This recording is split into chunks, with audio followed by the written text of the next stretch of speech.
Alright, this is a weekly reading for Virgo. And your song of the week is going to be November Rain by Guns N' Roses. So if you haven't heard that, it's fantastic. But, yeah, it's a little sad. So be prepared. And also, I got a channeled message before I start the reading, which is turning away from the past identity. So there might be something that has to do with like a past identity. Maybe like you divorced somebody and you might have been married to this person or whatever.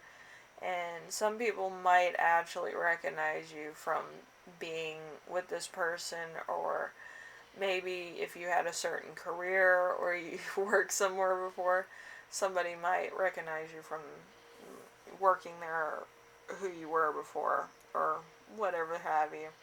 But they recognize you from somewhere where you kind of might have had bad memories of, So there's that. Anyway, let's get started with the first card. You right now, the King of Wands in reverse. So enjoys attention, unachievable expectations, does what he wants, can be an extremist, black and white impulse, overbearing, always thinks he is right no matter what. So this could be you or somebody else. I think it might be somebody else though. But you might actually have some degree of being right. I feel like, it's kind of a point where there's like, I'm right about this particular thing, and then somebody else is kind of bragging that they've been right the whole time, and it gets annoying. But it's on that level. So number 2, there's the week's theme, which is the Six of Swords in reverse. The Six of Swords in reverse is progress. You do not welcome emotional baggage, change you didn't ask for, unresolved issue. Let's see, results you didn't appreciate, resisting transition. So there's something here, or somebody else doesn't like, but there's something here that's a cause of change. Could be an ex that didn't want to change, or a particular point of news that somebody didn't want to hear. Some change that happened in your life that just went off the wall. Okay, so there's a little bit of crazy here, but there's something that happens this week that really kind of makes you question something. It could be this person's sanity, but aren't we all a little bit crazy? But anyway, so number 3, we have the challenge of the week, which is going to be the Eight of Cups. The Eight of Cups is recognizing the cycle, that a cycle has come to an end. Feeling it is time to move on, leaving in order to grow, giving something up, necessarily withdrawing from a situation, progress of walking away from a situation, running away from something that was never resolved, new cycle, abandoning something or someone, or being abandoned through necessarily the truth beckons and requires us to act.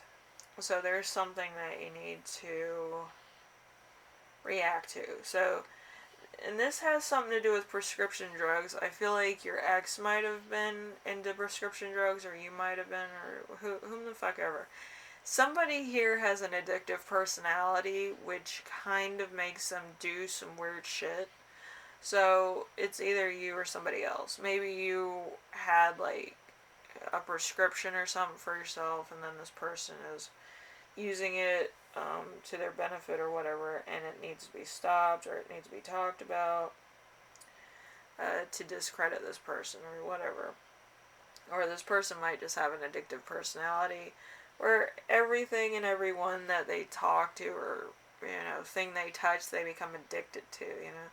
So it could be that they were addicted to you for a while, or they were addicted to your lifestyle for a while. Whatever the case is, this person was very addicted. So that's kind of the challenge of the week, to, kind of bring up that this person's kind of, this, that, and the other.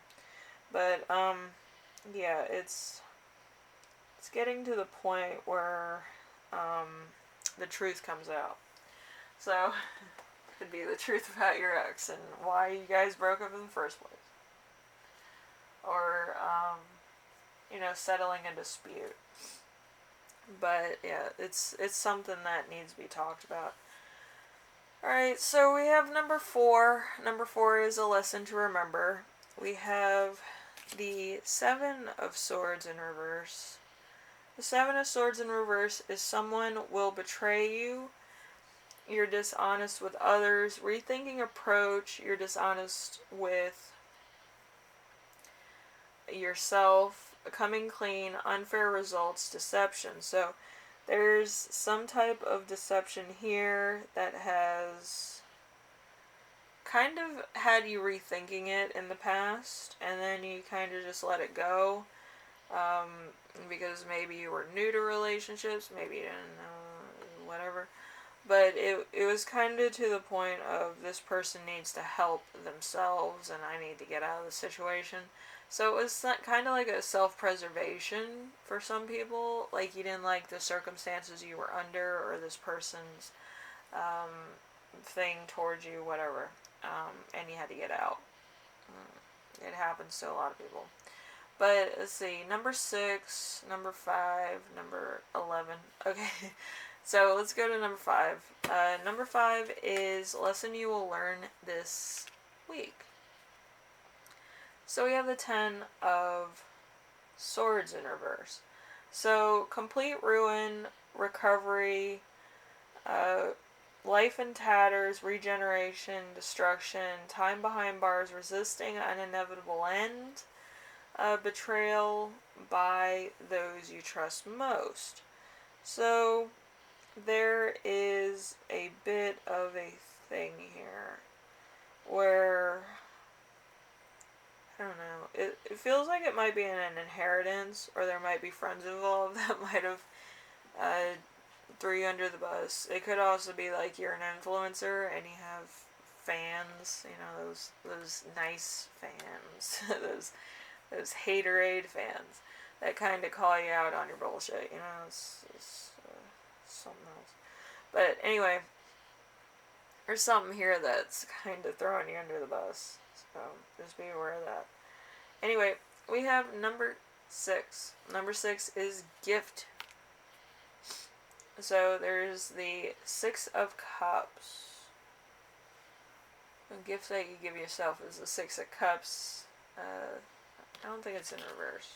It's upright. I flipped it around when I was playing with it, so whatever. Anyway, so your roots, where you grew up, childhood, reminiscing about your past, sweet memories, good times past, filtering memories, which provide a sense of security. Warm, secure feelings based on experience, underlying issues that are being covered up. An untrustworthy figure looms. There could also be some other things going on here. It could be there's some type of neglect to your own body. It could be organs, could be sexual genitalia.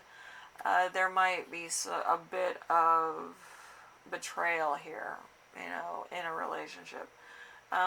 There's anxiety, whatever it is. So it could be the fact of, that specific thing becoming an issue. But whatever it is, there is a lot of trauma here. And I feel like this other person, whether you are in a relationship or this is a family member, friend, whatever, is going to be playing into your own insecurities and anxieties. So be aware of that. You know, if you are very vulnerable in this situation, you need to make sure that you are unaffected by past things that have happened in this relationship. The more calm you are, the more doubt is cast on a particular person. You know, if you're not reacting to what they're saying, and, you know, you kind of, you know, fake it till you make it, kind of have the upper hand, it does work out in your favor. You just have to be unaffected until you get in your car or you go home. But it's a mind trick, you know? They're trying to get emotions out of you. If you react, and this happens to be a trial, you are discredited, okay? So if it's a breakup or it's, you know, a divorce or something, you need to make sure that you state the facts and you kind of tune them out to some degree where you're unaffected of what they're saying, emotional things that come up. The more of self-control that you can do with your own self and your own emotions, the better as far as a court case is concerned. I know some people are very emotional people, and your ex can play to those insecurities. But if you kind of have accepted your own insecurities, it's going to be unaffected. You'll just be like, this, and this happened, and this, and this happened, and other things happened. And if your ex kind of blows up and, like, loses their mind, it actually shows the judge or whomever's, you know, a third party that this person did these things because they're trying to cover it up or they're trying to make it sound like you're doing this tit for tat shit. But you have to be clear what you say. If they interrupt you, you know, you just, you know, you continue when they stop. And usually it doesn't take long, because the judge will call order and then you can continue. I've been in court a couple times. So you basically say whatever you need to just to poke fun at the other person, really. Because you're playing up people's insecurities. You're trying to cast it out on other people. If you're the plaintiff, you're trying to, you know, state facts and stuff and be unaffected by what the defense says. And the defense is going to try to push buttons and do all sorts of things. Bring up childhood traumas and stuff like that. You could just say, you know, that was unproven. They're kind of, you know, going through my diary and stuff like that. Which, by the way, if they had it here today, I would think would be more evident than hearsay. And then that gets discredited. But anyway, so, yeah. I've been there, done that. One of my exes sued me for whatever reason, and I countersued him, so guess who won out of that case? Anyway, so you just have to have a cool head about you. You can't react to everything. But anyway, Virgo, hopefully this helped you out in some way, shape, or form. If you're going through a court case, try to work on breathing. Breathe. You know, 1 Mississippi, 2 Mississippi, about 5, 6 Mississippi, and then react. Because if it's a delayed reaction, and then you just, like, you know, tell the judge what happened or whomever, works out better. But if you're kind of like a quick reactor where you kind of feel like you have to defend yourself, the judges don't like too much chatter in their, you know, chambers or their courtroom or whatever. So just be aware of that. Anyway, be respectful to the judge. They work hard for what they do. They try to be fair, too. Anyway, Virgo, hopefully this helps you out in some way, shape, or form. And I will see you in the next reading. Don't react to whatever your ex says.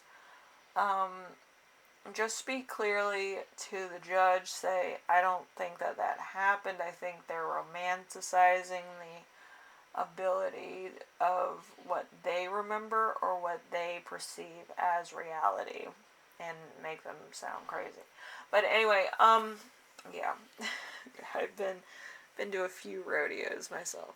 Anyway, thank you for watching, and I will see you in the next reading. Alright? Later.